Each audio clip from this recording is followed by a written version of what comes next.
দর্শক, যুক্তরাষ্ট্রের শিক্ষা, সংস্কৃতি ও আমেরিকায় বসবাসরত বাঙালির জীবনধারা আর ইংরেজি শিক্ষার আসর, এভরিডে গ্রামার এবং যুক্তরাষ্ট্রের ইতিহাস ঐতিহ্য বিষয়ক খবর নিয়ে ভয়েস অফ আমেরিকা ও আরটিভির যৌথ আয়োজন আমেরিকান আওয়ার। আপনাদের সঙ্গে রয়েছে আমি তানজিয়া জুথি। দর্শক, যুক্তরাষ্ট্রের প্রেসিডেন্ট নির্বাচনে দুই প্রার্থী প্রেসিডেন্ট ডোনাল্ড ট্রাম্প এবং সাবেক ভাইস প্রেসিডেন্ট জো বাইডেন উইসকনসিনের কেনোসা সফর করেছেন, কারণ সেখানে একজন পুলিশ কর্মকর্তা একজন আফ্রিকান আমেরিকানকে গ্রেফতারের চেষ্টা করার সময় 7 বার গুলি করায় কেনোসা বর্ণগত দ্বন্দ্বের নতুন কেন্দ্র হয়ে উঠেছে। পেটসি উইডা কুসওয়ারা এবং ব্রায়ান প্যাডেন এর প্রতিবেদন থেকে জানাচ্ছেন তাওজুল ইসলাম। উইসকনসিনের কেনোসায় প্রেসিডেন্ট ডোনাল্ড ট্রাম্পের সফরকে কেন্দ্র করে প্রতিবাদ ও পাল্টা প্রতিবাদের ঘটনা ঘটেছে। গত 23 আগস্ট জেকব ব্লেকের উপর পুলিশের গুলি চালানোর ঘটনাকে কেন্দ্র করে গত এক সপ্তাহের সহিংস পরিস্থিতির পর সেখানে সফরে যান প্রেসিডেন্ট।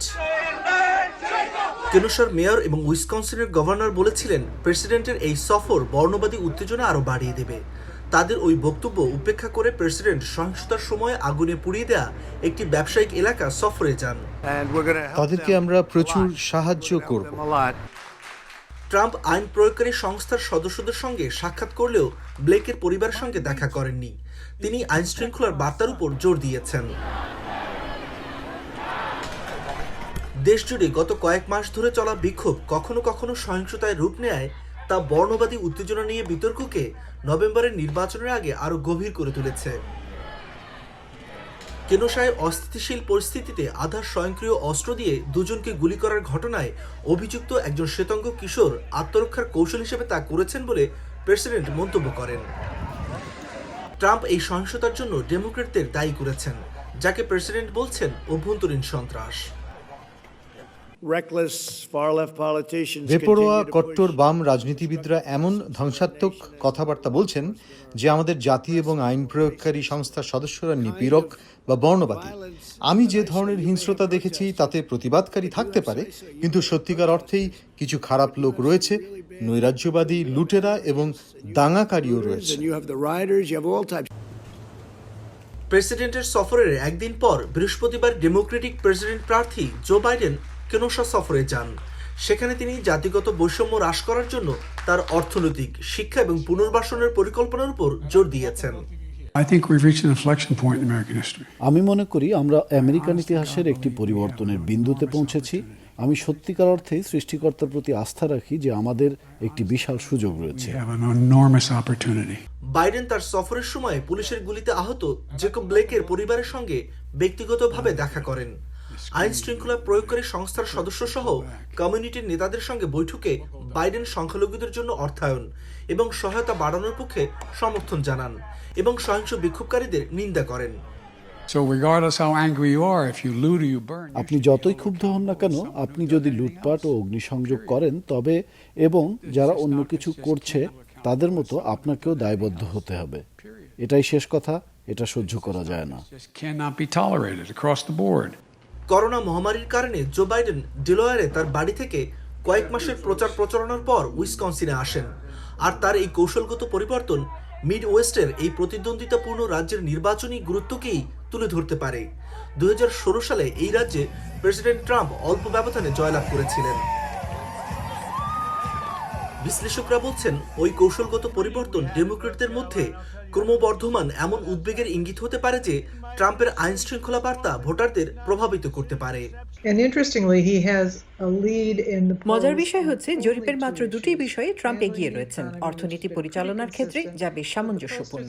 তবে গত 3 সপ্তাহে যেসব সমীক্ষকরা অপরাধ সম্পর্কে জিজ্ঞেস করেছেন তাতে দেখা যাচ্ছে ট্রাম্প অপরাধ মোকাবেলার শীর্ষে রয়েছেন। গবেষকরা বলছেন বর্ণবাদী অস্থিরতা নিয়ে প্রেসিডেন্টের প্রতিক্রিয়া একটি গুরুত্বপূর্ণ নির্বাচনী ইস্যু হয়ে উঠেছে, যা কৃষ্ণাঙ্গদের ভোট দিতে উৎসাহ দিতে পারে। তবে ট্রাম্পের প্রচার অভিযানে আইন শৃঙ্খলাকে সবচেয়ে বেশি গুরুত্ব দেওয়া সত্ত্বেও তা শেষ পর্যন্ত সম্ভবত অনেকেরই মন পরিবর্তন করতে পারবে না। প্রতিবাদ আন্দোলনের পক্ষে বিশেষ করে শ্বেতাঙ্গদের মধ্যে সমর্থন কিছুটা হ্রাস পেয়েছে। তবে অত্যন্ত মেরুকৃত এ দেশে ট্রাম্পের সমর্থনের ভিত্তি স্থিতিশীল, বাইডেনের সমর্থনের ভিত্তিও স্থিতিশীল, এবং খবরের ঘটনা সত্ত্বেও আমরা কিন্তু ততটা আন্দোলন দেখছি না। প্রেসিডেন্ট নির্বাচনী হওয়া জরিপগুলোতে এখনো জাতীয় পর্যায়ে এবং উইসকনসিনে ট্রাম্পের চেয়ে উল্লেখযোগ্যভাবে বাইডেন এগিয়ে রয়েছেন। তবে পেনসিলভেনিয়ার মতো আরও কিছু প্রতিদ্বন্দ্বিতাপূর্ণ রাজ্যে দুই প্রার্থীর ব্যবধান কমে আসছে। তাওহিদুল ইসলাম, ভয়েস অফ আমেরিকা, ভার্জিনিয়া। দর্শক, যুক্তরাষ্ট্রে করোনা ভাইরাসের কারণে এবার হাই স্কুলের শিক্ষার্থীরা গ্র্যাজুয়েশন অনুষ্ঠানে অংশ নেওয়া থেকে বঞ্চিত হয়েছে। কিন্তু চিত্রগ্রাহক ম্যাট মেন্ডেলসন এক অভিনব কায়দায় মুহূর্তগুলো ক্যামেরাবন্দি করেছেন। ভয়েস অফ আমেরিকার এই প্রতিবেদনটি সম্পর্কে বিস্তারিত জানাচ্ছেন সঞ্জনা ফিরোজ। টাইপরাইটারের উপর হালকা ঝুঁকে বসো, যেন মনে হয় তুমি আরাম করে বসেছো।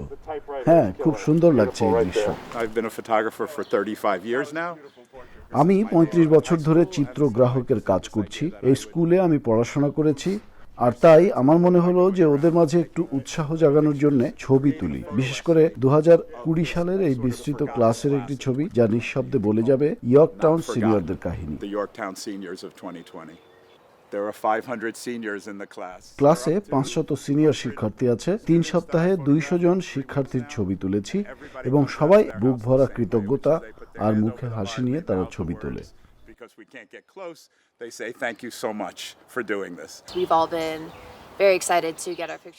আমরা সবাই আমাদের ছবি তুলতে পেরে খুব আনন্দিত। আমাকে অনেকে বলেছে যে গ্র্যাজুয়েশনের সময় মানুষ সাদা পোশাক পরে, কিন্তু দুর্ভাগ্যবশত আমি পরতে পারিনি। তাই মনে করলাম এই সাদা পোশাক পরার এখনই উত্তম সময়। আমি আগামী বছর কলেজে যাওয়া নিয়ে চিন্তিত।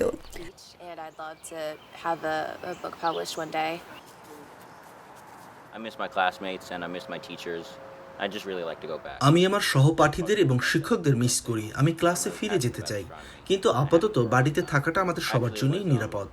আমি জ্যোতির্বিজ্ঞান সম্পর্কে জানতে আগ্রহী। আসলে লেন্স এবং ফোকাল পয়েন্ট বিষয়ে পড়তে গিয়ে আমার কৌতূহল সৃষ্টি হয় এবং দূরবীন তৈরি করি। আমি এবং আমার পরিবার খুব গর্বিত বোধ করছিলাম যখন জানতে পারলাম আমি কলেজে পড়ার সুযোগ পেয়েছি। এটা আমার জন্য সত্যি একটা বিশাল সাফল্য। আমি জর্জ মেসনে অনার্সে ভর্তি হয়েছি এবং সেমিনার ভিত্তিক শিক্ষার জন্য অপেক্ষা করছিলাম, কিন্তু ক্লাস কিভাবে নেওয়া হবে তা এখনো অনিশ্চিত। তারা ভার্চুয়াল ক্লাসরুম দিয়ে শুরু করতে চায়, কিন্তু প্রথাগত অভিজ্ঞতা অর্জন করতে পারবো না বলে আমি হতাশ।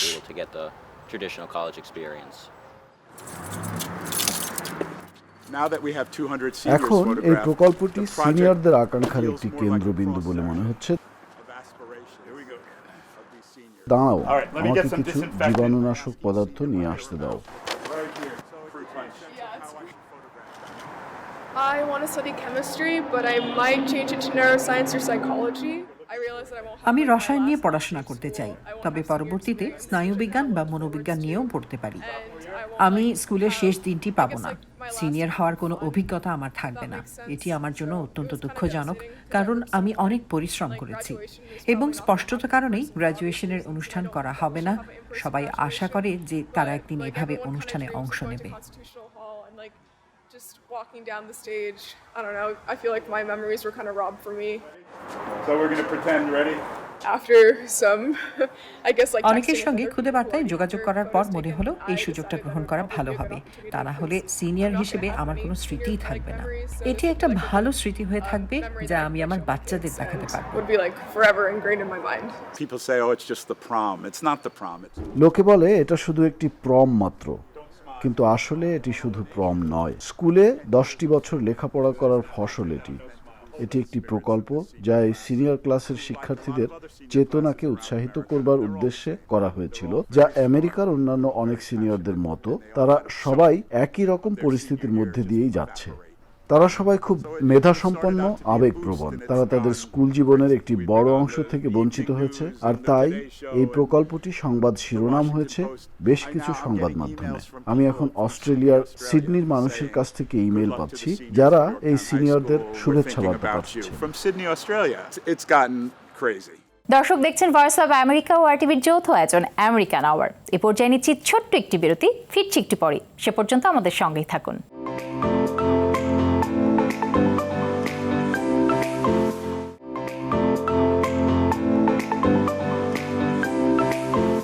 দর্শক, আবারও আমন্ত্রণ জানাচ্ছি আমেরিকান আওয়ার অনুষ্ঠানে। এবার দেখা যাক এভরিডে গ্রামারের আজকের বিষয় সাইন আপ সাইন ইন। পরিবেশন করছেন আনিস আহমেদ এবং সাবরিনা চৌধুরী। আমি কিন্তু আজ অনুষ্ঠানের প্রথমেই জানতে চাইছি যে আজ আমরা কোন বিষয় নিয়ে আলোচনা করব। হ্যাঁ সাবরিনা, তুমি ঠিকই বলেছো। বরাবরই আমরা এই বিষয়টি সবার আগে জানতে চাই যে অনুষ্ঠানের আলোচ্য বিষয় কি। আজকের অনুষ্ঠানেও আমরা ইংরেজি ভাষায় বেশ বহুল ব্যবহার করা হয় বলতে পারো এমন দুটি ফ্রেজাল ভার্ব নিয়ে আলোচনা করব। আচ্ছা, তাহলে কোন দুটি ফ্রেজাল ভার্বস নিয়ে আজ আমরা আলোচনা করব? এই দুটি ফ্রেজাল ভার্ব হচ্ছে আসলে সাইন আপ এবং সাইন ইন। মনে হচ্ছে সই বা স্বাক্ষর করার কথা বোধহয় বলা হচ্ছে এখানে। হ্যাঁ, অনেকটা সেরকমই, তবে এর মানেটা আরও খানিকটা বিস্তৃত। বিশেষ করে এই দুটি ফ্রেজাল ভার্বের ব্যবহার বেশ বিস্তৃত। আচ্ছা, তাহলে এটা কি রকম ব্যবহার বলুন তো? সেটা বোঝার জন্যেই এসো না প্রথমে আমাদের দুজন বন্ধু লুসিয়া এবং কাভের কাছে যাওয়া যাক। Kaveh, are you going to sign up for the marathon in DC? Maybe. If I do, I need to start training now. How about you?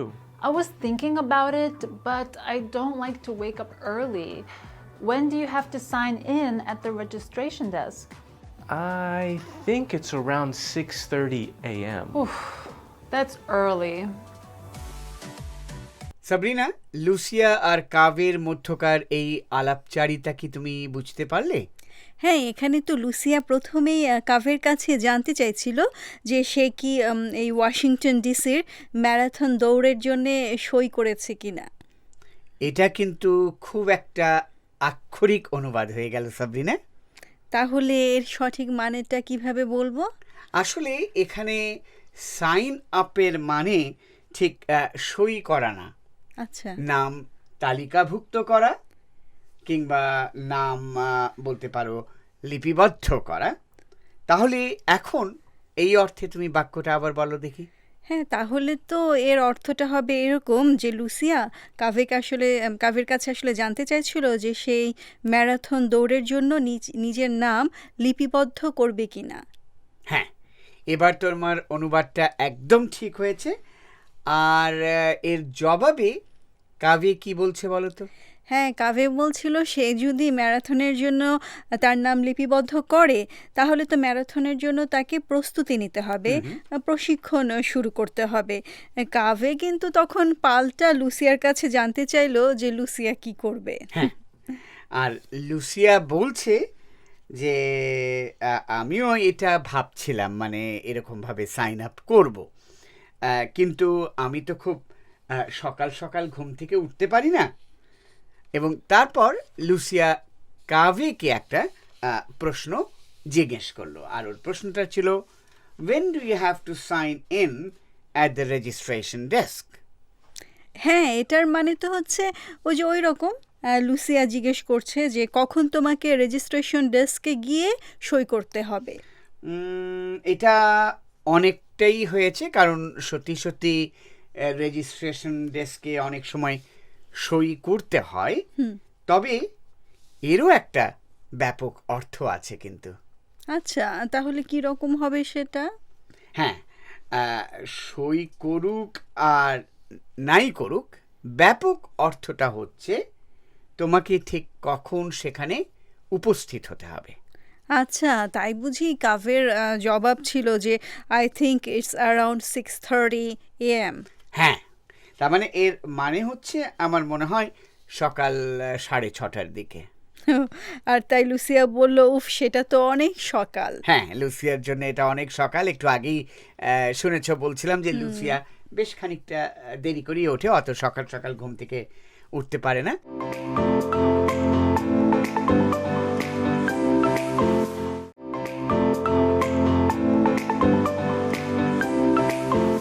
এবার তাহলে শোনা যাক এই ফ্রেজাল ভার্ব সম্পর্কে আরো কিছু কথাবার্তা। The phrasal verb sign up is used when you register for an event, a service, or an activity. Did you sign up for the conference? Yes, I already signed up.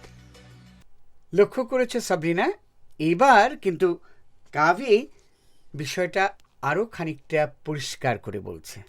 হ্যাঁ, এখানে কাভে বলছে যে sign up এই phrasal ভার্বটি যখন আমরা কোনো অনুষ্ঠান, পরিষেবা বা কার্যক্রমে নিজের নাম নিবন্ধন বা লিপিবদ্ধ করাই তখন তা ব্যবহার করি। বাহ সাবরিনা, এখন তো বিষয়টা তোমার কাছে বেশ পরিষ্কার হয়েছে বলে মনে হচ্ছে। ওই তো দেখো না, কাভেও কিন্তু দু একটা উদাহরণ দিচ্ছে। হ্যাঁ, কাভে বলছে did you sign up for the conference, আর তার উত্তর ছিল yes I already signed up. আর এর মানেটা কি হবে সাবরিনা? মনে হচ্ছে সে বলছিল তুমি কি সম্মেলনের জন্য তোমার নাম নিবন্ধন করিয়েছো? আর উত্তরটা ছিল হ্যাঁ, আমি ইতিমধ্যেই নাম নিবন্ধন করিয়েছি।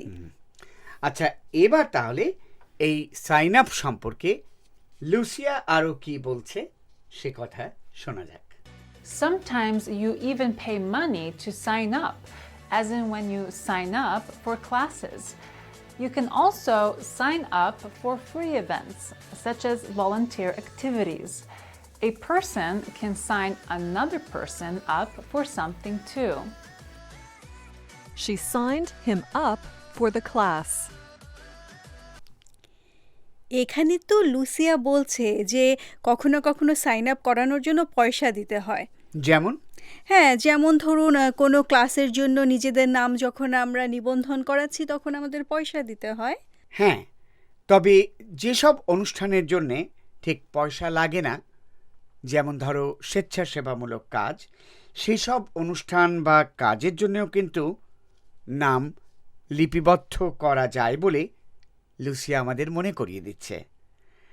আর লুসিয়া কিন্তু আমাদের আরেকটা কথাও মনে করিয়ে দিচ্ছে।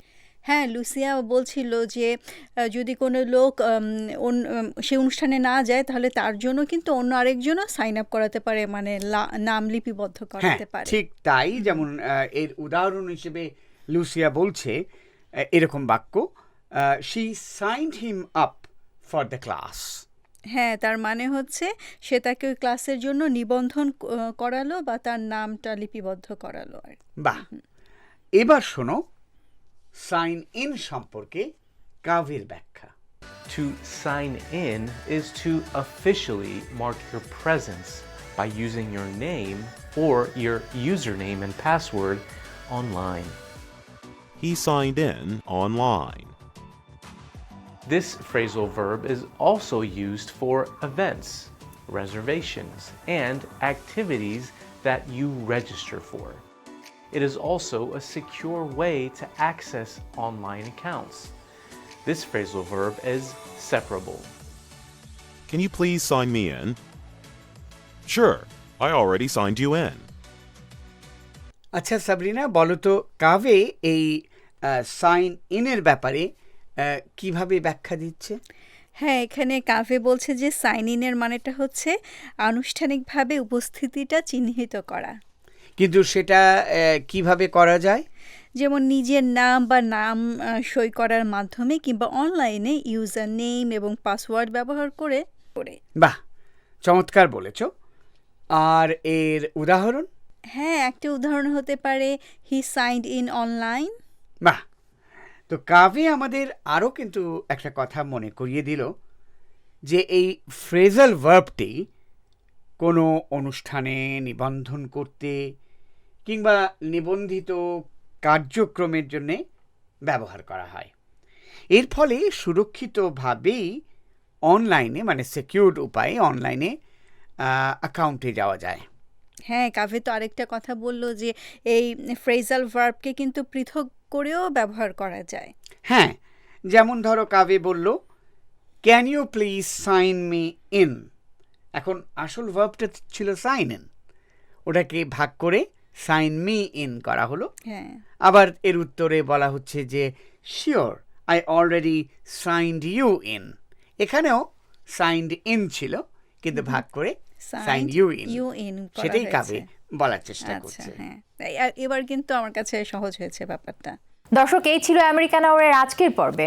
আগামী সপ্তাহে আবারও দেখা হবে নতুন নতুন বিষয় আর সঠিক ইংরেজি শেখার কৌশল আর যুক্তরাষ্ট্রের ইতিহাস ঐতিহ্য বিষয়ক খবর নিয়ে। সেই প্রত্যাশা শেষ করছি আজকের অনুষ্ঠান। এতক্ষণ সঙ্গে থাকার জন্য ধন্যবাদ সবাইকে।